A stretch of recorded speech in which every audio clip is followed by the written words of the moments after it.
As the Israel-Hamas war continues to rage, Israel has called for 1.1 million residents of northern Gaza to relocate to the south of the territory within 24 hours amid massive bombardments in retaliation for Hamas attacks.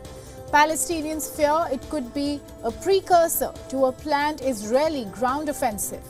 Hamas has rejected the Israeli order. It has called on people in Gaza to stay home and ignore the evacuation orders. Meanwhile, the UN said that the mass relocation of the entire population in northern Gaza to the south of the enclave was impossible, as the information came shortly before midnight and urgently appealed for the order to be rescinded.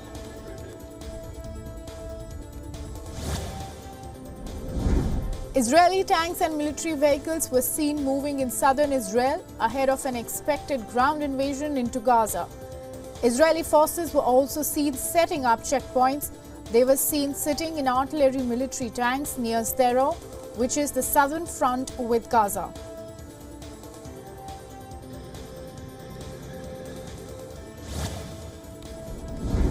Following his visit to Israel, U.S. Secretary of State Antony Blinken is in Jordan.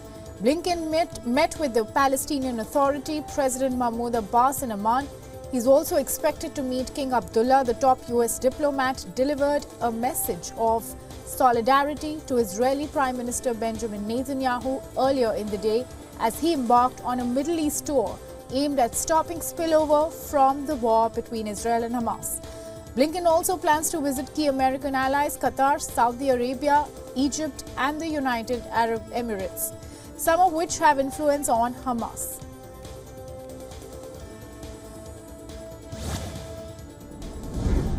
Meanwhile, U.S. Defense Secretary Lloyd Austin arrived in Israeli city of Tel Aviv to meet with senior government leaders. He also hopes to have a look at the weapons and security assistance that Washington rapidly delivered to Israel in the first week of the war. Austin is meeting Israeli Defense Minister Yoav Gallant and the IDF Chief of Staff at the military's underground command center. He's also expected to meet with Israeli Prime Minister Benjamin Netanyahu and the Israeli War Cabinet. Austin is the second high-level U.S. official to visit Israel in 2 days after Secretary of State Antony Blinken.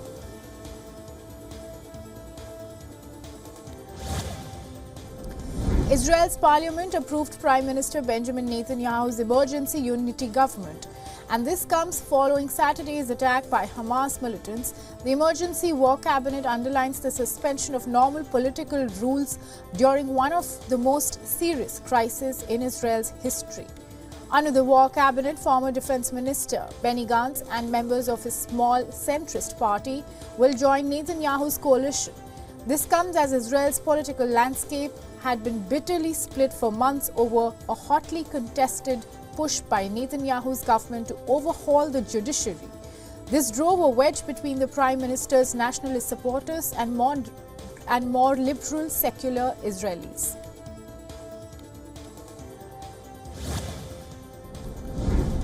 Israeli lawmakers engaged in a heated debate in the Knesset after an Arab lawmaker, Ayman Odeh, called for peace and not revenge. The confrontation began when Likud party lawmaker interrupted Odeh, who called for peace regarding the ongoing war with Hamas in Gaza.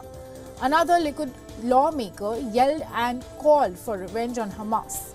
Israel's parliament approved Prime Minister Benjamin Netanyahu's emergency unit government on Thursday. This also includes a number of centrist opposition lawmakers to display its determination to fight the war with Hamas in Gaza.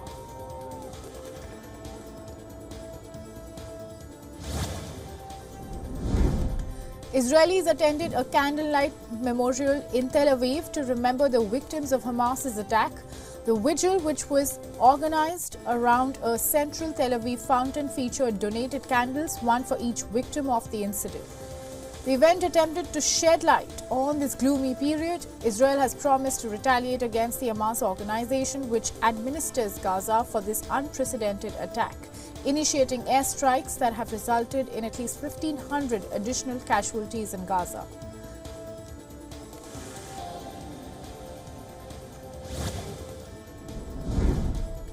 Thai Prime Minister met with Israeli ambassador in Bangkok and urged for help to facilitate the repatriation of Thai citizens back to the Thailand due to Israel-Hamas conflict.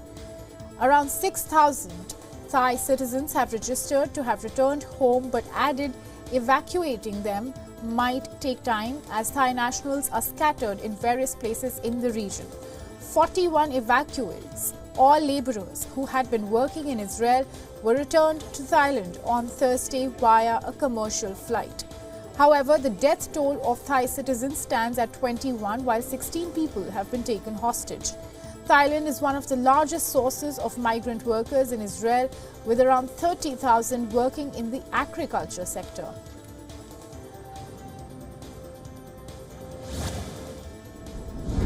China's special Middle East envoy held talks over phone with Israeli and Palestinian officials discussing significant escalation in the conflict. China's WION told Palestine's Deputy Minister of Foreign Affairs that Beijing is deeply saddened by the intensification of the ongoing conflict. The Chinese envoy also expressed that the only way out of this conflict between Hamas and Israel lies in the resumption of peace talks on the basis of the two-state solution. The Chinese envoy also reiterated that Beijing has no selfish interest on the Palestinian issue and stays firm on the side of peace and justice.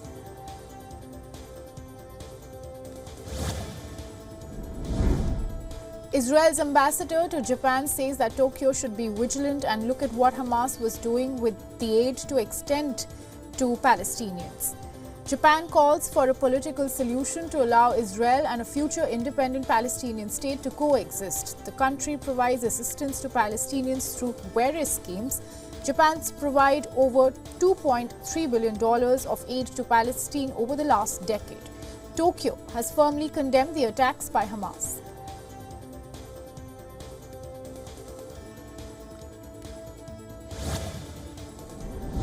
The first flight under Operation Ajay carrying 212 Indians who were stranded in Israel due to the ongoing war landed in New Delhi this morning. The passengers were chosen on a first-come, first-served basis after a drive launched by the Indian Embassy with all Indians to register at the mission's database. This flight was arranged to facilitate the return of those who were unable to do so because Air India had immediately suspended its flight on the day fighting began on October 7th. One of the passengers who returned from Israel thanked the government for bringing the Indian nationals back home. However, there is still a long queue of Indians, including students in Tel Aviv airport, to come back home.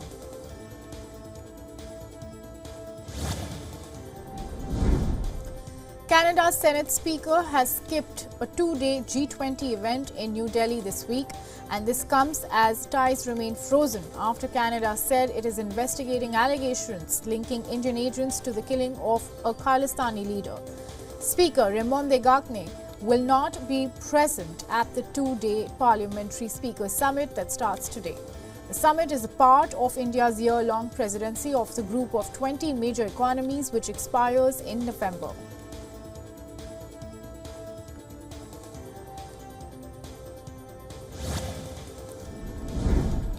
Pakistan's interim Prime Minister Anwarul-Haq Kakar has rejected the speculation that PML and Supremo Nawaz Sharif's decision to return to Pakistan was part of any deal with the caretaker government. Sharif is facing several corruption cases and was declared a proclaimed offender by an accountability court in 2020. He's scheduled to return to Pakistan on October 21st, ending his 4-year-long self-imposed exile in the UK.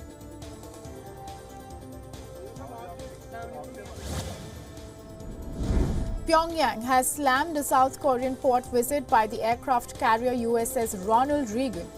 It said it showed Washington had reached the most serious phase of preparations for a potential nuclear war. The nuclear-powered carrier is currently docked in the southern port city of Busan following a joint 2-day maritime exercise conducted alongside ships from South Korea and Japan earlier this week.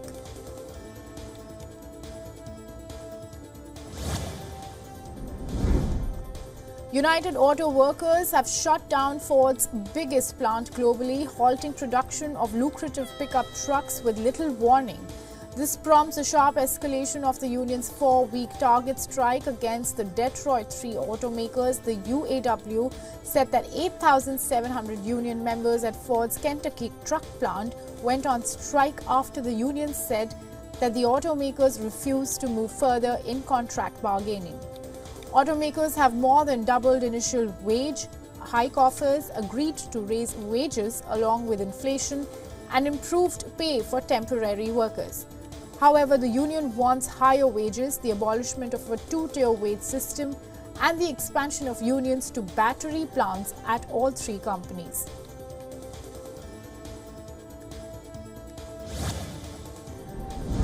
Representative Steve Scalise, who Republicans nominated to be the next Speaker of the House of Representatives, has dropped out of the race. This comes as the party failed to resolve its divisions, prolonging the leadership crisis in the chamber. Scalise, the number 2 House Republican, has secured his party's nomination to replace ousted Speaker Kevin McCarthy, but was still short of 217 votes that needed to be elected on the House floor. Several fellow Republicans had said that they would not support him. Republicans control the House by a narrow 221 to 212 margin over Democrats.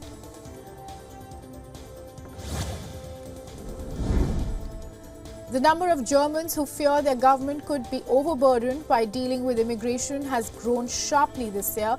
According to a new poll by Arprisvi Insurance, fears about immigration were shared across the country. A total of 56% of respondents said that they feared the state and its institutions could be overwhelmed. The number rose from 45% last year. Germany has taken in around 1 million Ukrainians seeking refuge from the Russian invasion of their country that started last February.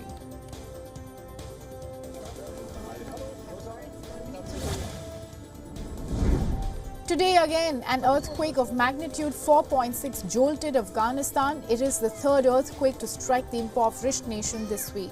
This comes as some residents in the heart of the city remain living in tents outdoors for fear of some quakes.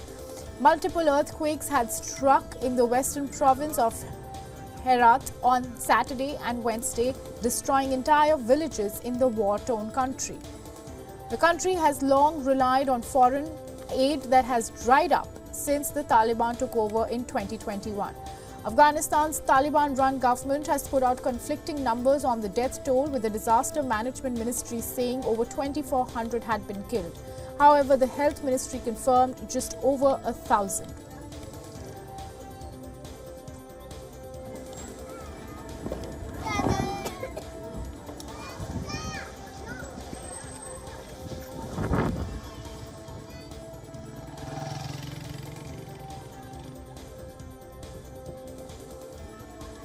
اجازه بهزاد جواد مسجد جامع عسکری کلا.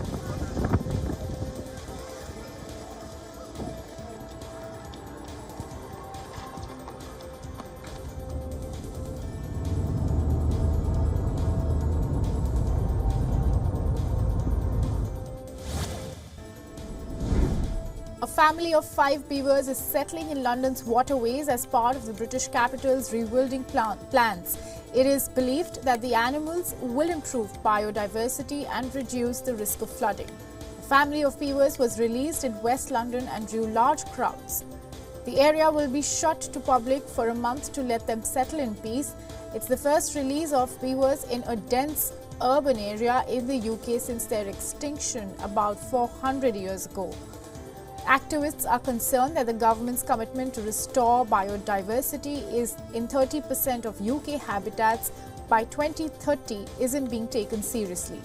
The UK's Department for Environment rejects this criticism and says more measures will be announced by the end of this year.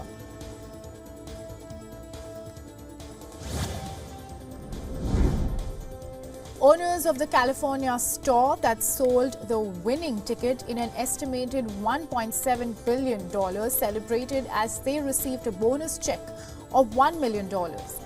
The ticket holder, whose identity was not disclosed and who has not yet come forward, won the second largest lottery jackpot in history. The ticket was sold at a Midway market northwest of Los Angeles. The winner has the choice of having the estimated jackpot paid out over 30 years or receiving an estimated 774.1 million lump sum payment.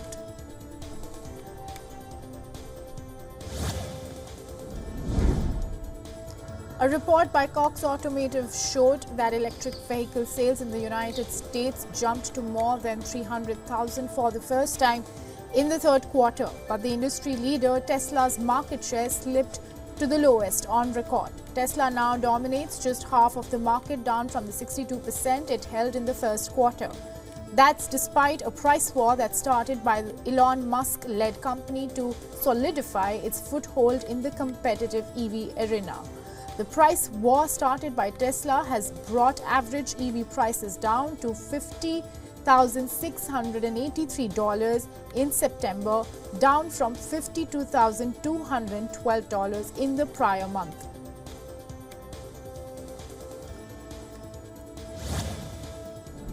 China's consumer prices faltered and factory gate prices shrank slightly faster than expected in September, with both indicators showing persistent deflationary pressures in the world's second-largest economy.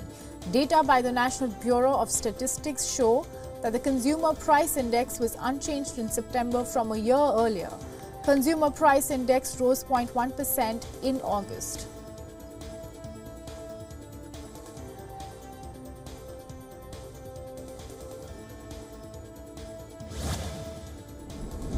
And in some related economic news from Argentina, the country's central bank raised the country's benchmark interest rate to 133% from 118% as inflation data came in worse than forecast. That move comes 10 days before voters go to the polls to choose a new president amid a deepening economic crisis. The hike came shortly after September inflation figures were released, landing above expectations at 12.7% monthly and 138% annually, worsening surging prices that have sapped wages and savings and pushed 2 out of every 5 people in Argentina below the poverty line.